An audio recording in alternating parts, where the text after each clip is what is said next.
सुप्रभात दोस्तों, स्वागत है आप सभी का हमारे YouTube चैनल पुष्पोम एजुकेशन में। दोस्तों, पिछली कक्षा में हम लोग हिंदी व्याकरण शुरू किए थे और आपको हिंदी व्याकरण के बारे में बता रहे थे। तो हम लोग कुछ सामान्य जानकारी लिए थे, जैसे भाषा के बारे में जाने थे और ध्वनि के बारे में जाने थे।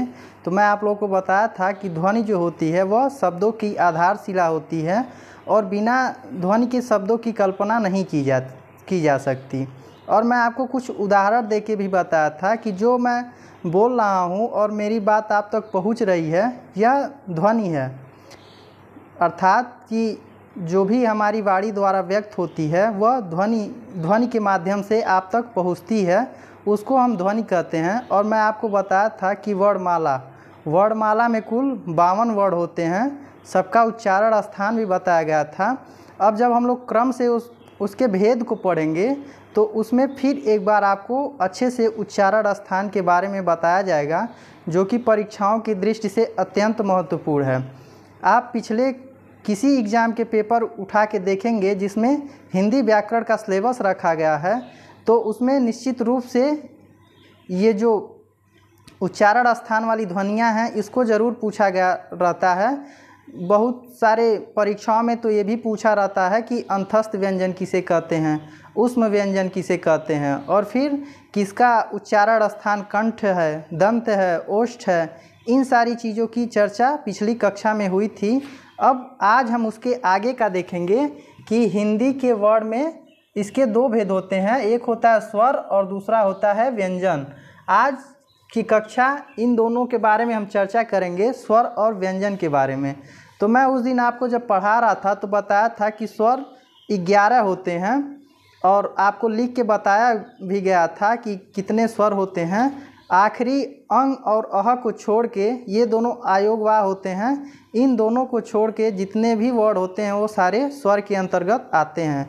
इसकी परिभाषा कुछ इस प्रकार है कि स्वर उन वर्णों को कहते हैं जिनका उच्चारण बिना अवरोध अथवा विघ्न बाधा के होता है। अवरोध और विघ्न बाधा से क्या तात्पर्य है कि बिना रुकावट के, यानी उसमें किसी प्रकार की कोई रुकावट न हो। स्वर उन वर्णों को कहते हैं जिनका उच्चारण बिना अवरोध अथवा विघ्न बाधा के होता है, यानी स्वर स्वतंत्र होते हैं।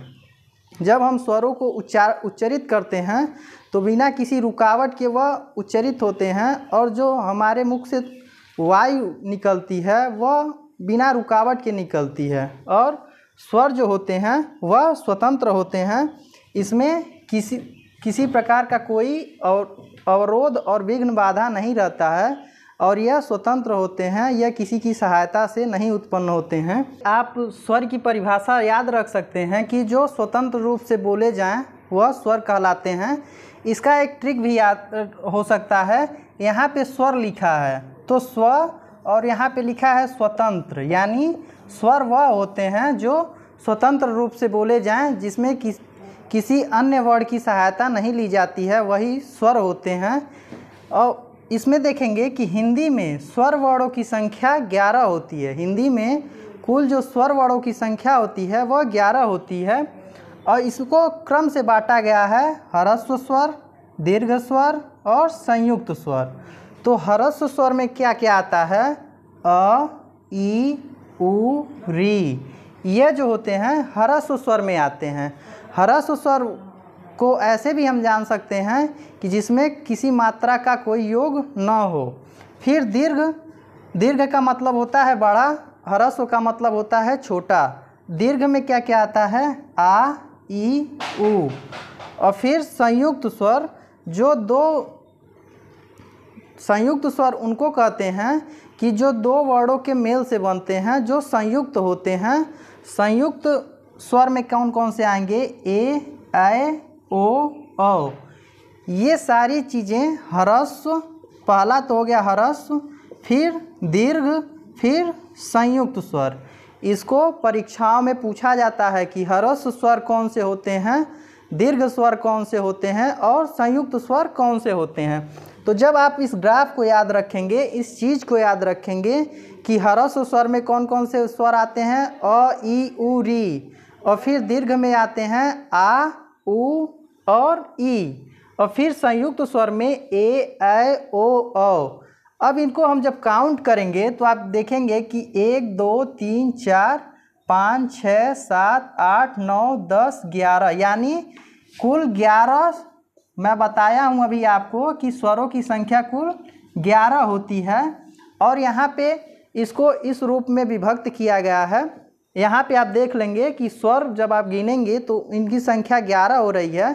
इसको कई भागों में बांटा गया है। ये आपको परीक्षाओं को देखते हुए इस प्रकार से बताया जा रहा है ताकि ये चीज़ें आपको भूलें न और आपको याद रहें, ताकि जब परीक्षाओं में ऐसे प्रश्न आए कि पूछ दिया कि ह्रस्व स्वर इनमें से कौन सा है। मान लीजिए 3 उदाहरण दे दिया कि ए, आ और अ, तो आप जब जानेंगे कि अ जो होता है वह ह्रस्व स्वर के अंतर्गत आता है, तभी तो आप सही कर पाएंगे।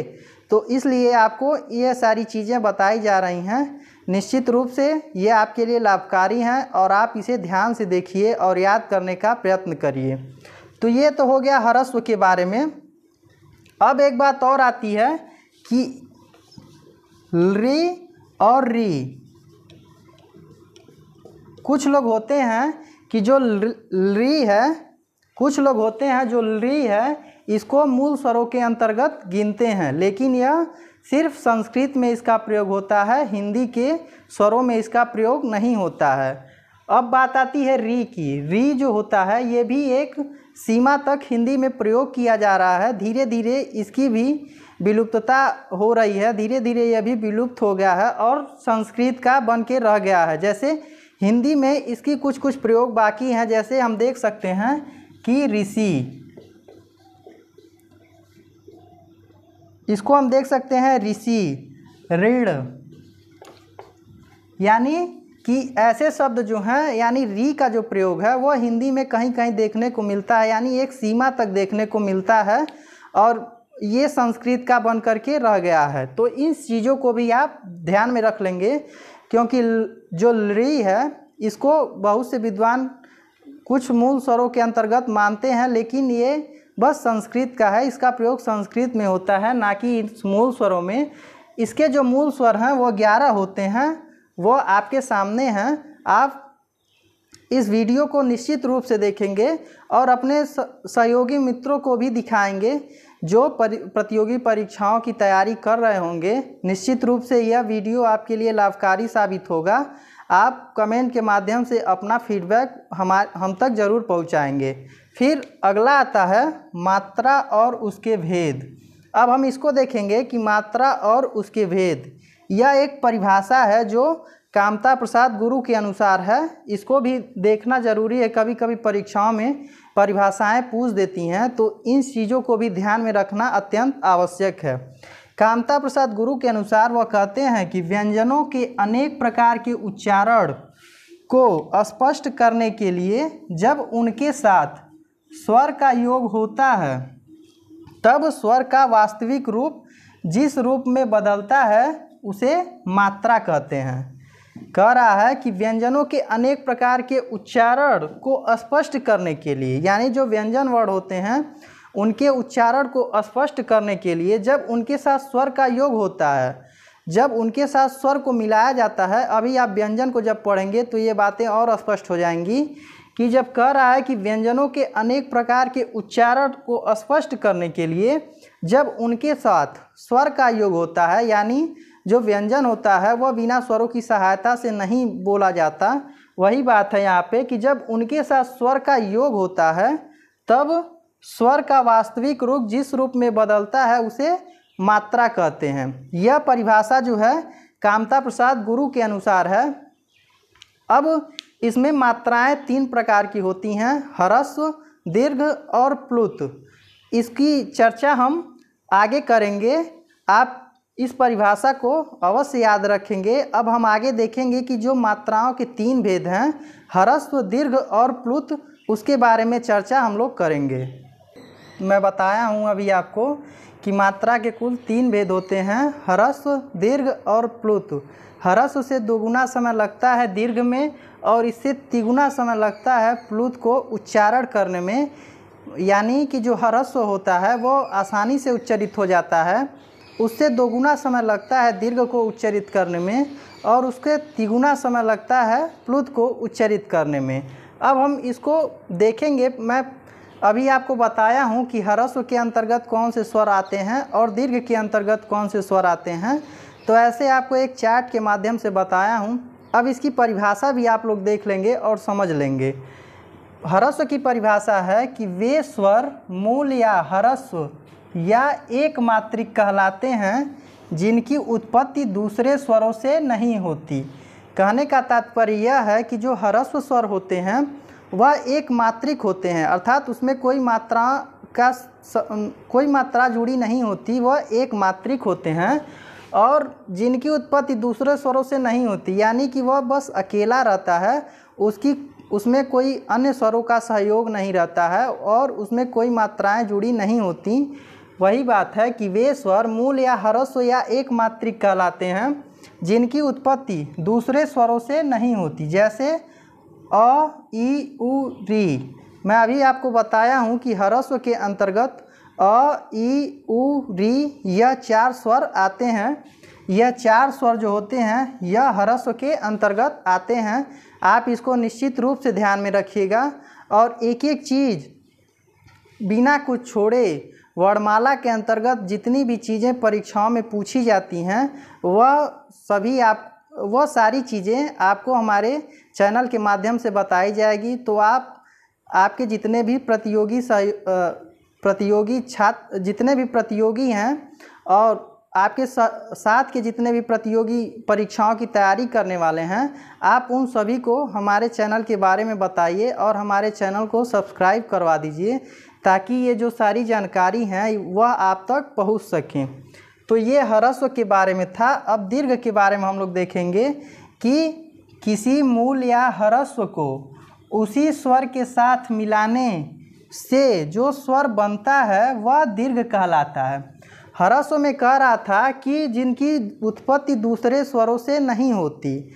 दीर्घ में कह रहा है कि किसी मूल या ह्रस्व को उसी स्वर के साथ मिलाने से जो स्वर बनता है वह दीर्घ कहलाता है। जैसे हम देखेंगे यहाँ पे आ लिखा है, तो यहाँ पे एक चीज़ आपको समझेंगे कि उसी स्वर के साथ मिलाने पे, यानी यहाँ पे अ है और अ में अ मिला दिए तो आ हो गया। फिर यहाँ पे आप देखेंगे ई लिखा है तो ई में ई मिला दिए तो ई हो गया। फिर ऊ को ऊ प्लस ऊ कर दिए तो ऊ हो गया। तो ये चीज़ें आप समझ लेंगे कि किसी मूल या ह्रस्व को उसी स्वर के साथ मिलाने से जो स्वर बनता है, यानी यह एक स्वर है, इसको सेम इसी स्वर से मिलाने से जो स्वर बनता है वह दीर्घ कहलाता है, यानी यह दीर्घ के अंतर्गत आता है। दीर्घ के अंतर्गत मैं बताया हूँ कि कौन कौन से स्वर आते हैं, इस चीज़ को भी आप ध्यान में रखेंगे।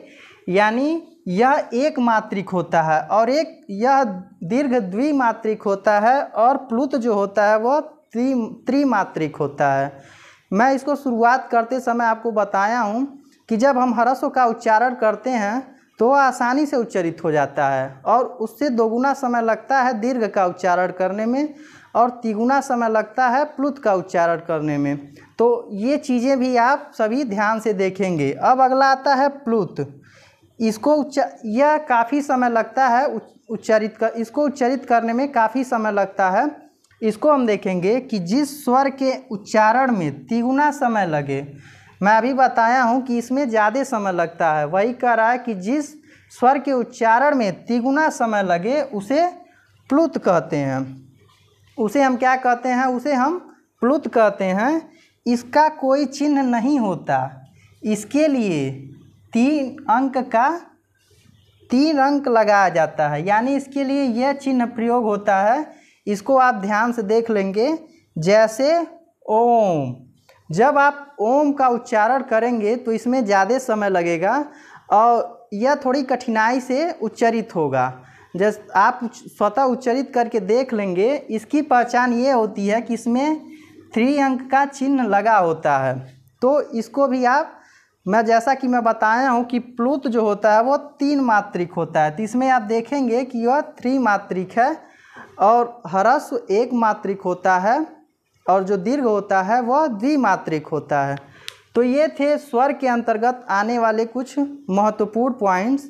स्वर के अंतर्गत और भी कुछ महत्वपूर्ण पॉइंट्स आते हैं जिसकी चर्चा हम अगली कक्षा में करेंगे। आप तब तक इतने चीज़ों को तैयार करेंगे और हमारी वीडियो शुरू से लेकर लास्ट तक ज़रूर देखेंगे।